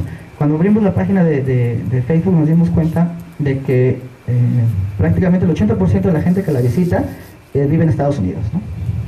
Y no va a poder venir a conocer el museo pronto, ¿no? Entonces, generar la plataforma del museo virtual en las redes sociales, en la más común y la que todo el mundo visita, nos parecía fundamental, ¿no? Fundamental.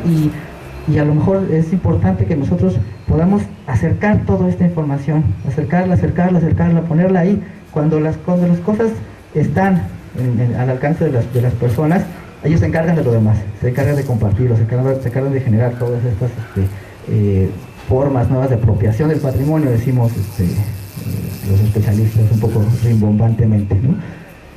Esta también es muy interesante, la piecita que está en el centro es un coyote de época mexica que acompañan los dos cuchillos, que es de lo que quiero platicarles. Estos dos cuchillos aparecieron en la ofrenda de la que se hizo la reproducción. Muchos de estos cuchillos, la gran mayoría, están en el Museo Regional, y la gente siempre que estábamos allá nos reclamaba: ¿cuándo van a traer los cuchillos del museo? ¿Cuándo nos van a devolver? ¿Por qué se los llevaron? Ya está el museo, tráiganlos. Bueno, estos no son los que estaban en el museo, estos estaban todavía en el museo que estaba antes. Les cuento, en Guamuchtlán había un museo mucho más modesto, más pequeño, que se llamaba Renacimiento Indígena. Este es un nuevo proyecto que, digamos que impulsó una nueva vida a este museo, y que de nuevo estaban ahí un poco perdidos los cuchillos. Los identificamos, hicimos la comparación con los que aparecen en los catálogos del Museo Regional, dijimos, pues son esos, ¿no? Son parte de estos, y entonces hoy están ahí, la gente los ve, y por lo menos estos cuchillos que ellos recuerdan haber visto cuando los sacaron, la exploración se hizo en el 79-80, en la pirámide de Guamuchtlán. Hay un sitio arqueológico, el pueblo está sobre el sitio arqueológico, y sobrevive una estructura, que es el Teocalli, le llaman algunos, la pirámide de Guamuchtlán.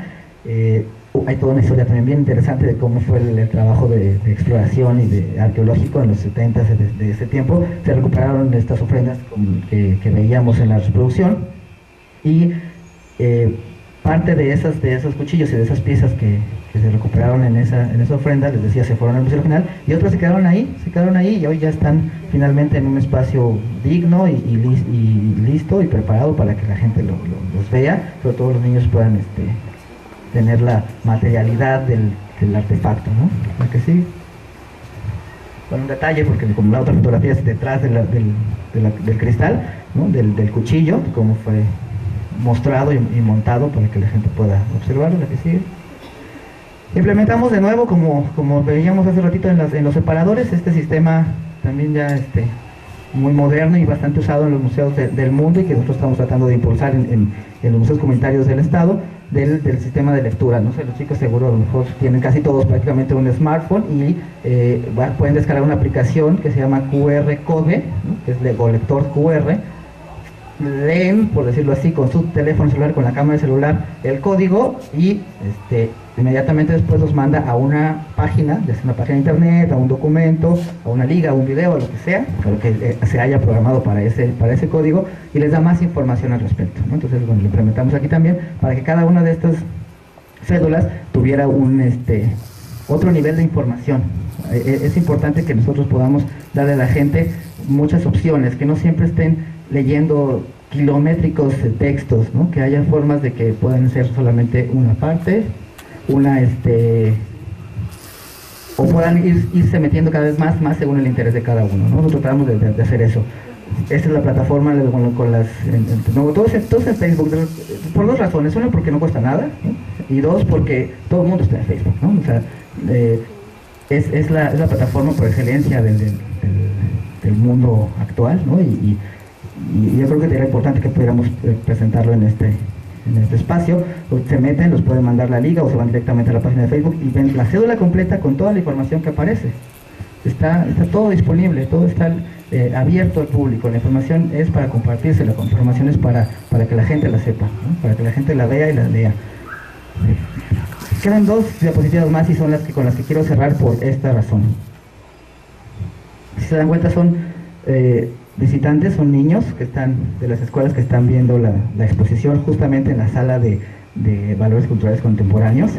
Fue curiosamente la que más les llamó la atención, ¿no? Las salas de arqueología son interesantes, pero a lo mejor suenan mucho a escuela, entonces esta parecía, también por la amplitud y por el espacio que vimos para el recorrido, mucho más agradable para estar ahí.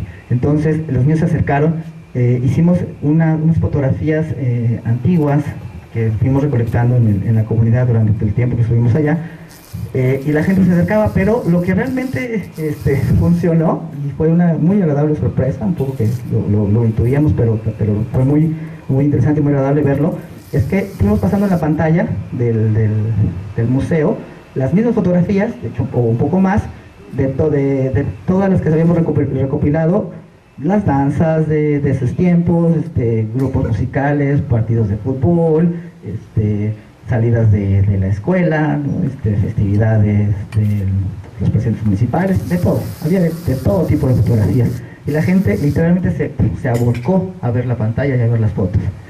Y otra vez, ¿no?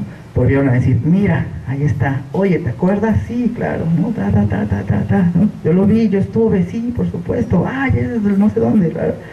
Todo, la gente se quedó, de verdad, yo creo que un grupo fácil, yo estuve viendo, se quedó ahí 1 hora, comentando, viendo, platicando, ahí parados, ¿no? 1 hora, no es fácil, realmente estaban atrapados, ¿no? Por esas cosas. Eso es lo que hay que hacer, creo, la que sigue, con los museos comunitarios. Los niños estaban fascinados, ¿no? Estaban viendo cosas que no habían visto nunca, que a lo mejor no tenían la oportunidad de conocer respecto a su pasado.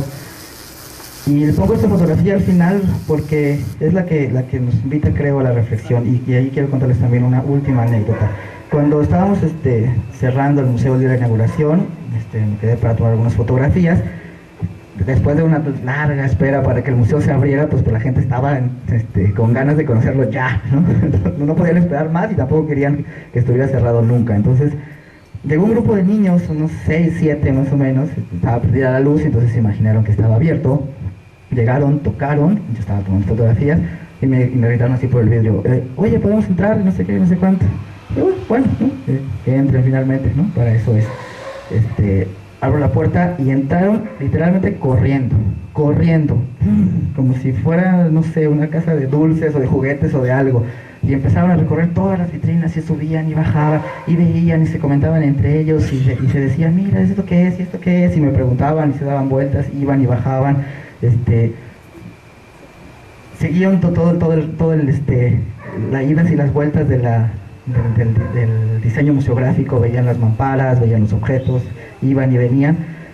Cuando subieron a la sala, de nuevo, por eso digo que para mí es mi favorita, ¿no? A la de valores culturales contemporáneos, uno de ellos vio la torre de agua del molino, el antiguo molino que está ahí, está en desuso, la vio y le dijo a su otro compañero, mira, ¿ya lo viste? ¿Sí que es? Ah, es la torre del molino. ¿Cuál? Ah, sí, del molino de los niños. Sí, allá, la que está allá en frente de tu casa. Ah, sí, ya la vi. Y cuando el niño volteó y vio eso que él ve todos los días enfrente de su casa, puesto en el museo, puesto en una imagen de 1,20 por 1 por 70, ahí, ¿no? Junto con todas las demás cosas, junto con todas las demás piezas. Y él dijo, sí, es ahí donde está mi casa. Yo dije, sí, para esto estamos trabajando, ¿no? Es eso. Y cuando esas cosas suceden, el ciclo está cerrado, el ciclo está completo, los esfuerzos valen la pena, se cierra el hilo de la historia, se cierra el hilo de la memoria, y yo creo que nuestro trabajo vale la pena. Gracias.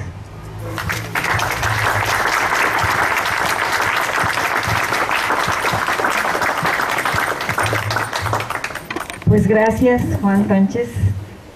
Yo creo que todos estarán complacidos de este tema, muy interesante, da para más.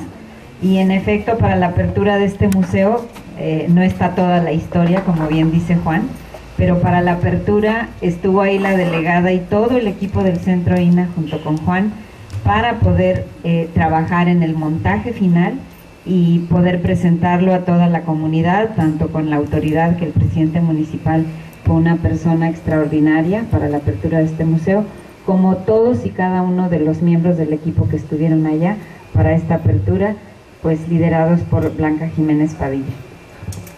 Bueno, yo quisiera, primero que nada, agradecerle a Juan por su pasión con la que ha hecho su trabajo. No presentó un proyecto que nosotros hemos presentado a muchos, pues sobre todo presidentes municipales, diputados, sobre una propuesta tipo de Casa de Cultura. El año pasado se autorizaron muchas un presupuesto parece que muy interesante para muchas comunidades, sobre todo en la montaña y parece que en la Costa Grande, en otros lugares, para hacer casas de cultura. Y nosotros dijimos, ¿por qué no a través de este proyecto? Lo hizo Juan, un proyecto muy bonito de casa de cultura tipo, que podía ser, pues, dependiendo del tamaño del terreno, poderse hacer. Y de a todos los que se los presentamos, todo el mundo dijo que qué bonito, porque es un proyecto muy parecido a lo que está en Acatlán, el proyecto que presentó de Acatlán. Ahí nadie, se consiguió el recurso y nadie hizo el proyecto. Hicieron construcciones modernas.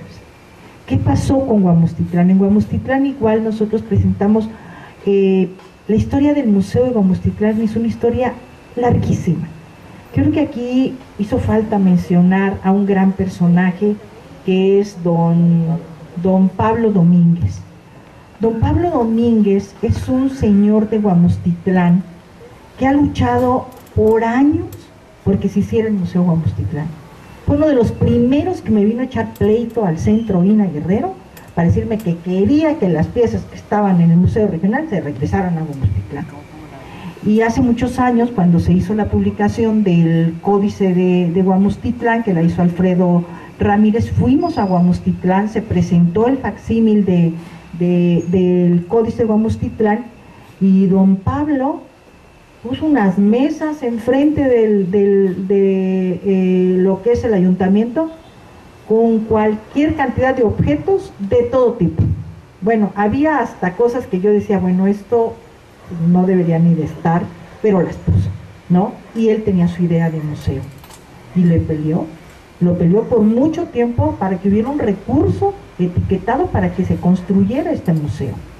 Tuvimos la fortuna de que llegara también un presidente municipal interesado, porque yo creo que eso también no es solo el INA, se tienen que juntar todos los factores, tienen que estar los ciudadanos comprometidos en esto, ¿sí? El que quieran comprometerse con su comunidad como don Pablo, y que llegue también un presidente municipal que diga, señores, yo también le apuesto a la cultura y le quiero entrar a esto.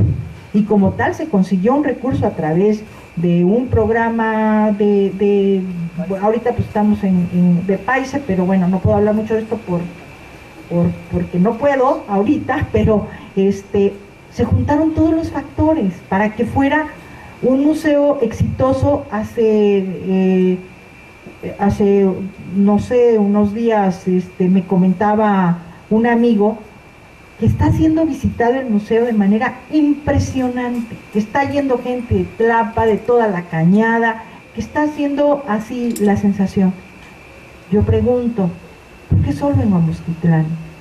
¿Por qué no poder tener muchos museos de este tipo en lugares? Porque se tienen que juntar los factores, porque tiene que estar también el compromiso pues del presidente municipal o de quien sea la instancia, no necesariamente, y de los ciudadanos también, como el caso del Pericón, en donde es un ex trabajador del INA quien ha peleado por años por la defensa de la zona arqueológica del Pericón. Y cada vez que se movía una piedra venía o nos hablaba y nos decía, ya están quitando las piedras de la zona arqueológica, vengan a ver porque no sé qué, no sé cuánto, y allá van los arqueólogos corriendo a suspender, a ver, a tratar de parar, y no quitó el dedo del renglón hasta que no logramos llegar hasta ahorita, este momento, en la restauración del inmueble. Ya están las vitrinas, ya se está trabajando el guión, ya estamos avanzando. Entonces hay más proyectos que poco a poco, y créanme que a veces no es tanto el recurso que se necesita, yo creo más en la voluntad, yo creo más en que todos podemos ayudar de alguna manera para esto, porque yo siempre creo ciegamente en el trabajo en equipo, porque todos tenemos que aportar algo para que esto se pueda lograr.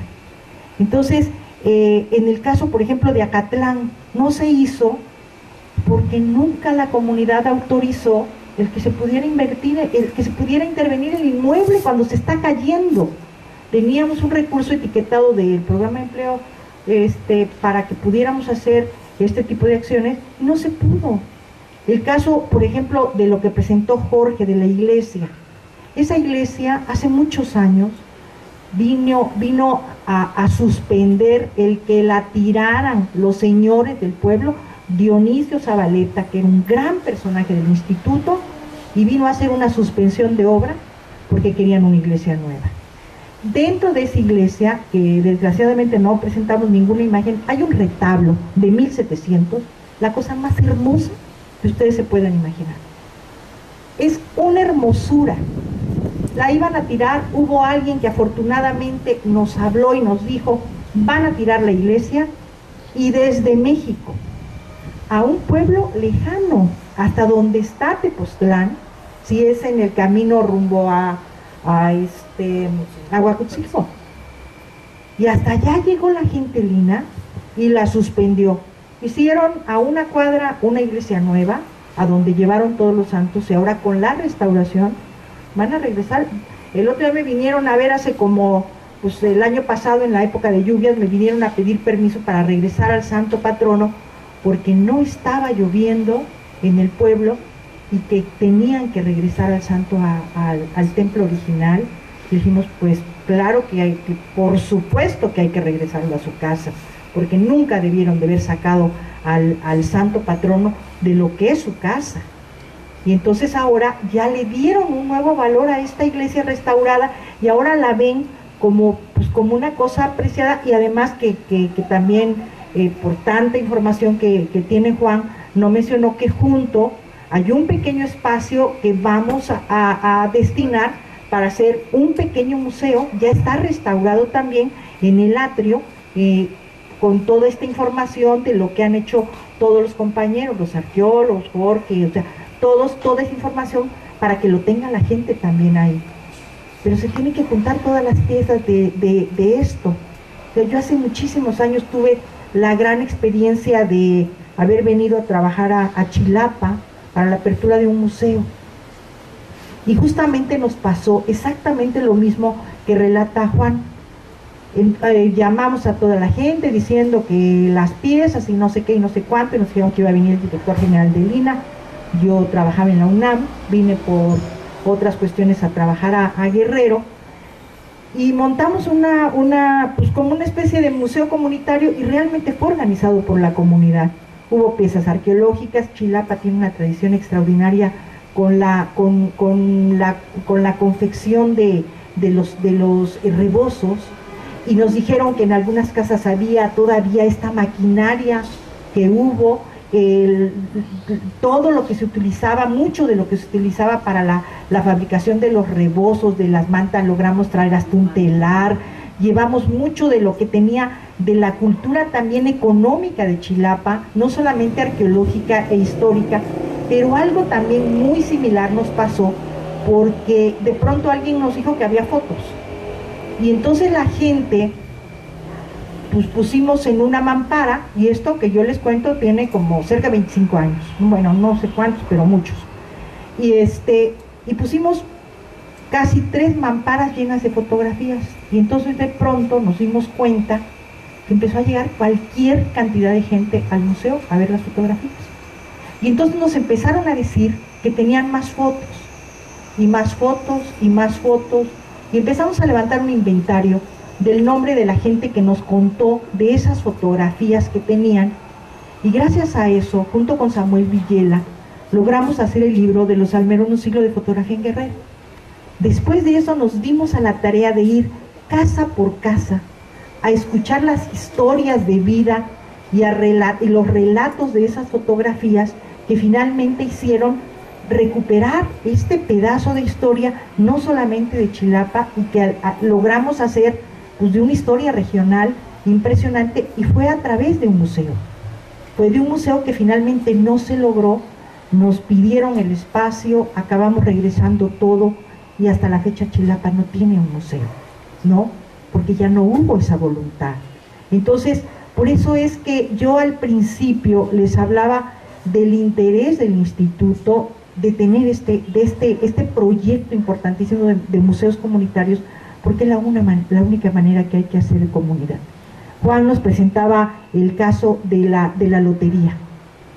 La lotería es un caso súper especial en Huamostitlán. En verdad les digo que si tienen la oportunidad de ir a Huamostitlán un sábado o un domingo, yo llegué, no tenemos una foto a la mano, están apiladas virtualmente todas las bancas, junto a eso están formaditas todas las cartas con imágenes que son, yo creo, por ahí de 1800, 1900, porque mi mamá es una señora de 95 años y me contaba que en Chilapa también se jugaba esa lotería, y la cosa esta que le daban de vuelta lo llamaban el mundo, ¿sí? Igual se llama en Huamostitlán.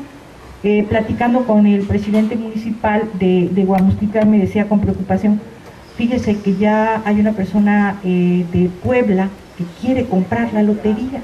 Le dije, esto es un patrimonio de Guerrero que yo creo que no podemos permitir que se vaya, ¿no? O sea, buscar la manera de que esto, inclusive yo ya se lo comenté al secretario de Cultura, este fenómeno tan interesante en Huamostitlán, y yo le decía, ¿por qué no recuperar en los pueblos nuevamente esa tradición de la lotería que sigue estando tan arraigada en Huamostitlán, y que podemos buscar que se pudiera reproducir un poco esto, y que los fines de semana muchos de ustedes oyeron o llegaron a jugar la lotería?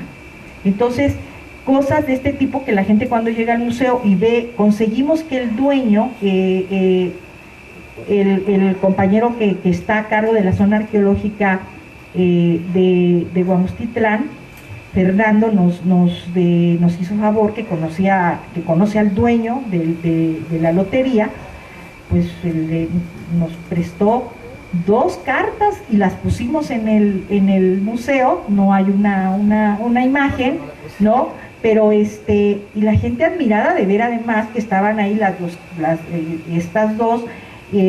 No tuvimos tiempo de poner algunas de las fichas porque son en unas, les dicen chorcolatas, pegada la imagen para darle las vueltas al mundo. Pero es algo que yo inclusive vi en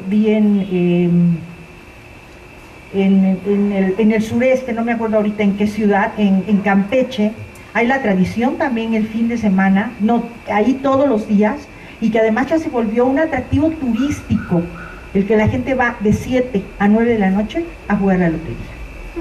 Entonces mi hermana fue de vacaciones con un grupo de amigos, y me dijo, fíjate que fui a jugar a Campeche a la lotería, porque es un atractivo maravilloso, de las 7 a las 9, a las 9 todo el mundo se para y se va a su casa.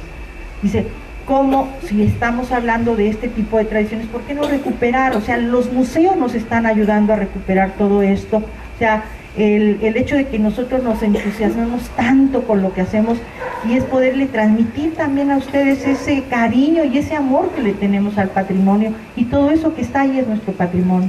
O sea, no solamente lo paleontológico, lo arqueológico, sino la cultura viva, las danzas, la música, todo lo que está plasmado ahí.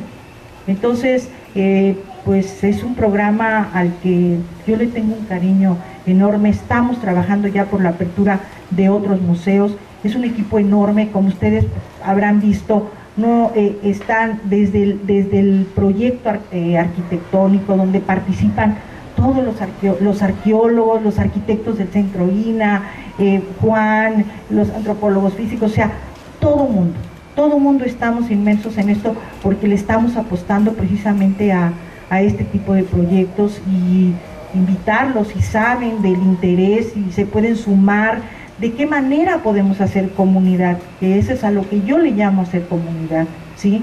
Y además reconocer a la gente que ha trabajado durante años por conseguir, y a mí me da tanto gusto ver ahora este museo, porque ese señor nunca quitó el dedo del renglón, y el día que se inauguró vi la cara de felicidad de haber visto por fin abierto ese museo, del que nunca se dejó vencer, y ahí estuvo, las piezas se pusieron.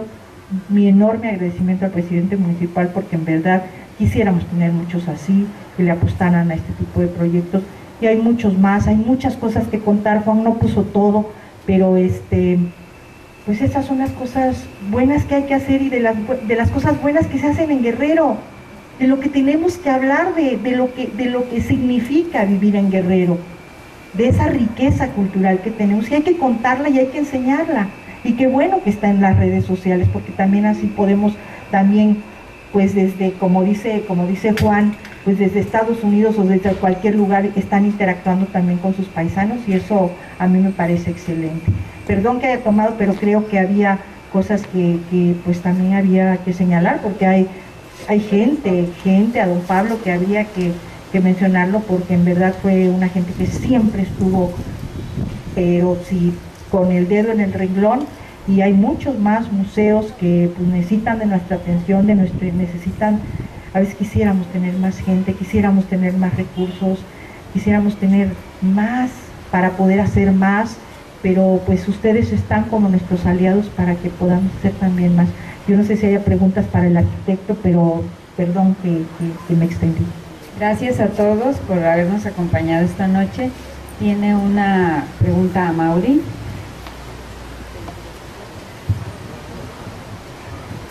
Sí, mi nombre es Mauri Velázquez, soy antropólogo social y pues trabajamos mi tesis para una comunidad acá de la montaña, Tlapa y Chepetlán. Pues ya han hecho trabajo de lina ahí de restauración de los códices, y hace algunos años el maestro Miguel Ángel gestionó ante ya fallecido antropólogo, gestionó el museo que está ahorita ante Conacult. Si bien se construyó el museo y da pues cobijo a los códices, la comunidad le ha faltado quizá asesoría en cuestión de museografía, de organización. El maestro Miguel Ángel estoy seguro que lo hubiera hecho, pero fue por ese tiempo pues cuando lo mataron ahí en la costa, y pues él ya no conoció de hecho la hechura del museo, murió o lo mataron antes de que lo llevaran a cabo. Y bueno, a nosotros nos tocó participar con la comunidad, porque bueno, también soy artista plástico, y pinté un mural junto con la comunidad en la biblioteca, un mural basado en la historia, sobre la fundación de la comunidad, y consultando las fuentes que están ahí, de Joseph Hurtado, el cura, y pues recreamos lo que fue la fundación de Chepetlán y la celebración que la comunidad hace desde ya más de 25 años, me parece, en recuerdo de esta fundación. Y bueno, la mención es el centro de mi pregunta o el comentario es este. Yo siento que necesitamos, bueno, nosotros como antropólogos, aquí está el maestro Mario, que fue director de la escuela en el tiempo que estaba yo, asesoría para el trabajo con las comunidades. Bueno, investigando también, porque bueno, no llevamos una materia, ojalá y el maestro Mario invitara a los compañeros, al maestro, a que impartieran alguna materia, alguna clase para los antropólogos, para los que se están formando, donde les enseñara cómo gestionar un proyecto de museo comunitario ante la comunidad, porque la comunidad necesita asesoría, no tiene ni idea de lo que se puede hacer. Ahí en Chepetlán fueron, aparte de los códices que tienen, fue muy difícil que la gente donara sus piezas, porque no hubo protocolo que les diera una ficha, que les dijera que se iba a exponer, pero la gente se organizó para ir donando piezas poco a poco y le están exponiendo. Pero no hay una asamblea, no hay un encargado, no se conoce todo el proceso. En internet me parece que hay una guía que crea el INAH para formar museos comunitarios. Me parece importante que se creara también una página en Facebook donde se enseñara cómo crear un museo comunitario mediante explicaciones, fotos sencillas para las comunidades. Y bueno, me parece que hay un gran campo aquí en el estado, o sea, pero lo fundamental es eso.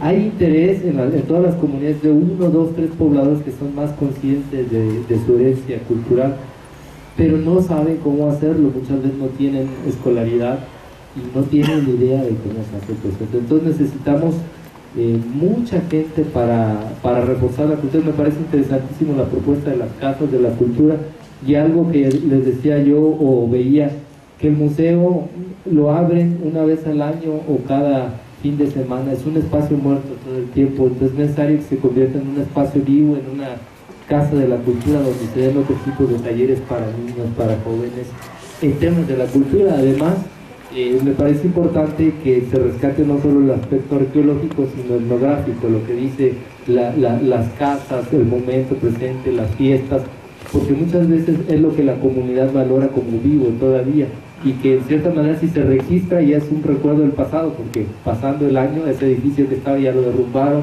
esa fiesta ya cambió, ese traje ya se perdió.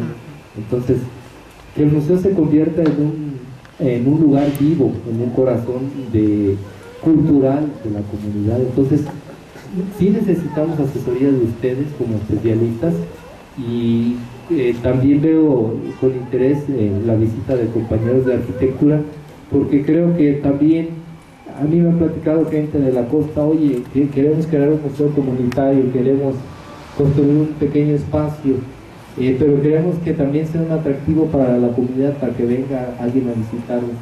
En Chepetlán ocurrió desgraciadamente que el museo que construyó Conaculta nunca fue a la comunidad, nunca tomó en cuenta la arquitectura, como veo que se hace aquí el maestro, ni una teja, ni un barandal, ni una losa de barro, totalmente ajeno al sitio. Entonces yo creo que todavía se puede acondicionar el lugar, ponerle unas cuantas tejas, no sé, ciertos detalles de piedra, y hacerlo compatible con el resto de la comunidad. Y yo creo que es importante también que el trabajo que lo llevaran con estos muchachos de arquitectura. Yo estudié también arquitectura unos cuantos semestres, y yo tenía el conflicto con algún maestro porque en ese tiempo construyeron el mercado de Chilapa, y desde entonces todavía yo no iniciaba con el interés de la antropología, pero le decía, es que es un espacio ajeno a todo el entorno, incluso la manera en cómo están disponiendo los lugares para que vendan los productos es totalmente ajeno a la cultura del lugar. Pero hay una cultura de la plaza, del espacio abierto, y el mercado se cierra completamente esa posibilidad. Lo que pasó es que se llenaron los locales de adentro y todos los mercaderes después se llenaron afuera. Entonces la cultura no cambió, el espacio no cambió la cultura de la gente. Entonces creo que es importante que a los arquitectos se les dé un poco de noción de respeto a la cultura local para que integren los edificios de manera armoniosa, sobre todo en espacios donde la cultura tradicional es muy fuerte. Entonces me parece aquí un lugar importante para proponer cosas. Uno, al maestro Mario, la invitación a ustedes para que den alguna clase donde formen específicamente con ese propósito a los muchachos de antropología como asesores para la creación de museos comunitarios. Y ante la Facultad de Arquitectura yo le propondría aquí a los jóvenes, para que los jóvenes que prestan su servicio social pudieran crear su proyecto a nivel universidad, pudieran prepararse mediante las maestrías que están allí en arquitectura. Hubiera la posibilidad que las comunidades se acercaran a solicitar diseños a la Facultad de Arquitectura o al maestro, que veo que es el especialista, ¿no? Entonces, por ahí va mi sugerencia. Yo solamente quisiera acotar algo. Efectivamente, el Museo de Chepetlán es un ejemplo de lo que no hay que hacer. Y se los digo tristemente porque nunca se acercaron al instituto para decirnos que había ese proyecto aprobado. Para nuestra sorpresa nos encontramos que habían hecho un cuarto a donde iban a albergar, porque además lo más grave de todo es que fue un proyecto que era en Chepetlán. Si ustedes saben, hay tres lienzos coloniales. Hay uno que suponemos que es prehispánico, que ya restauró el INAH, que gastó grandes recursos en su restauración, pero la construcción que se hizo no es adecuada para albergar estos códices tan preciados. Ustedes saben que el INAH tiene un acervo importantísimo de códices, y los tiene en una bóveda a donde ya no entra absolutamente nadie. Yo no sé si alguno de ustedes tuvo el privilegio de ver la exposición que acaba de estar en el Museo de Antropología, como una cosa especial, sobre todo por el aniversario del instituto. Pero esta construcción caliente, bajita, hubiera sido mejor que lo hubieran dejado en una casa de adobe con teja, en donde hubiera tenido en condiciones. ¿Por qué? Porque el adobe, ustedes saben que no llega a estos extremos de los climas, que es más frío, más caliente, y nadie nos dijo. Y cuando vimos, habían hecho un cuarto verdaderamente terrible, costosísimo, que no sirvió para eso. Entonces, por eso es que nosotros también involucramos a los arquitectos, por eso decimos que tiene que ser un trabajo multidisciplinario, porque ese tipo de cosas no pueden hacerse, porque créanme que en Chiepetlán está un patrimonio valiosísimo de los mexicanos y los guerrerenses, y ya no cualquiera puede ver un códice original. O sea, poder entrar a la bóveda en el INAH para ver estos códices es prácticamente imposible verlos. Entonces, este ejemplo de Chiepetlán, de veras, para nosotros fue un ejemplo tristísimo de lo que no hay que hacer y que no hay que repetir. Es por eso que ahora lo estamos haciendo como